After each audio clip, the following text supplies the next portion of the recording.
안녕하세요. 120세 TV 진행자 금백세입니다. 오늘은 조금 무거울 수도 있지만 우리 모두 꼭 알아야 하는 이야기, 바로 당신이 모르는 상속의 진실이라는 주제로 시작합니다. 우리는 긴 인생을 살면서 재산뿐 아니라 마음도 물려주죠. 그런데 준비 없이 상속을 하다 보면 가족 간 갈등이나 세금 부담이 생길 수 있다는 사실 잘 알고 계시죠? 오늘은 AI 리포터 한빛이 상속의 기본과 준비 방법, 특히 주의할 사항을 깔끔하게 정리해 드리겠습니다. AI 리포터 한빛 나와주세요. 안녕하세요. 120세 TV AI 리포터 한빛입니다. 상속은 재산을 남기는 일 같지만 잘못하면 가족에게 짐을 남길 수도 있습니다. 첫째, 상속의 기본은 누가, 무엇을, 어떻게 물려받는지 정하는 것입니다. 상속 순위는 법으로 정해져 있습니다. 배우자와 직계비속이 1순위, 그 다음이 직계존속, 그리고 형제자매 순입니다. 둘째, 세금 문제입니다. 우리나라 상속세율은 최고 50%까지 올라갑니다. 특히 부동산을 상속받을 경우 세금을 마련하지 못해 급하게 매각하는 사례도 많습니다. 셋째, 갈등 예방입니다.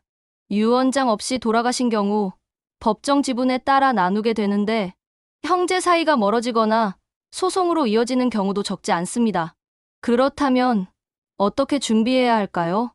첫 번째, 생전 증여와 유언장을 적극적으로 활용하세요. 공정증서 유언은 분쟁을 예방하는 강력한 도구입니다.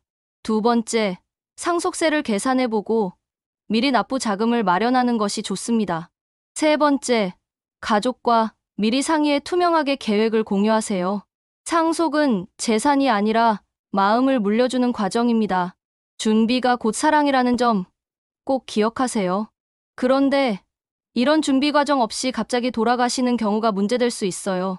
돌아가신 분이 자산이 부채보다 많을 경우에는 상속인에게는 큰 선물이 되겠죠. 그러나 부채가 더 많거나 망인의 상황을 잘 알 수 없을 때 특히 주의해야 합니다. 상속에는 3가지 방법이 있어요. 상세하게 설명드릴게요. 첫 번째, 단순 승인입니다. 가장 기본적인 방식입니다. 재산과 빚 모두 있는 그대로 받는 것입니다.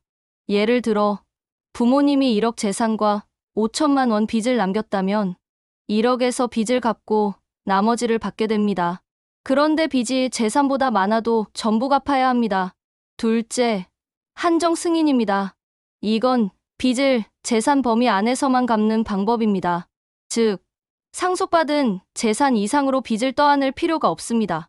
예를 들어 부모님이 5천만 원 빚과 3천만 원 재산을 남겼다면 3천만 원으로만 빚을 갚고 끝입니다.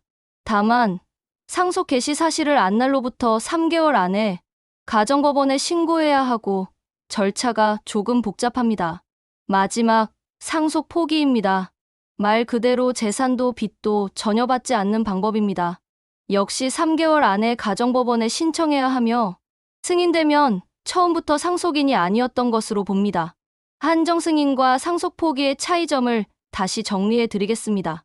한정 승인 재산은 받고 빚은 받은 재산 한도 내에서만 갚습니다. 상속 포기 재산과 빚 모두 받지 않습니다. 한정 승인은 최소한 남는 재산이 있으면 가져올 수 있지만 상속 포기는 아무것도 못 받습니다. 여기서 알아야 할 사항은 1순위자가 상속 포기하면 2순위, 3순위로 상속이 넘어가게 됩니다. 절차가 복잡할 수 있습니다. 그래서 한정 승인을 하는 것이 바람직합니다. 이걸 간과했을 때 생기는 불이익, 상속 개시 사실을 알고도 3개월이 지나면 단순 승인이 된 걸로 간주됩니다. 즉, 재산보다 빚이 많아도 전부 갚아야 하는 상황이 될 수 있습니다. 특히 시니어 세대는 형제 자녀가 대신 처리하겠지 하고 방심하다가 본인 명의로 채무 독촉장이 날아오는 경우가 있습니다. 실질적인 팁, 상속 개시 소식을 들으면 바로 재산비 현황을 확인하세요. 모르면 한정 승인을 우선 검토하는 게 안전합니다. 법원 절차는 변호사나 법무사를 쓰면 편하지만 직접도 가능합니다. 무엇보다 3개월 기한을 절대 넘기지 마세요. 이상 AI 리포터 한비지 전해드렸습니다. 상속에 대한 내용 어떠셨는지요? 다음 시간에는 우리 시니어들에게 더 유익한 내용으로 찾아뵙겠습니다. 혹시 금융, 경제, 정책 변화 등 궁금하긴 한데 물어볼 데 없어 고민하고 계시는 사항을 댓글로 남겨주시면 함께 풀어나오도록 하겠습니다. 감사합니다.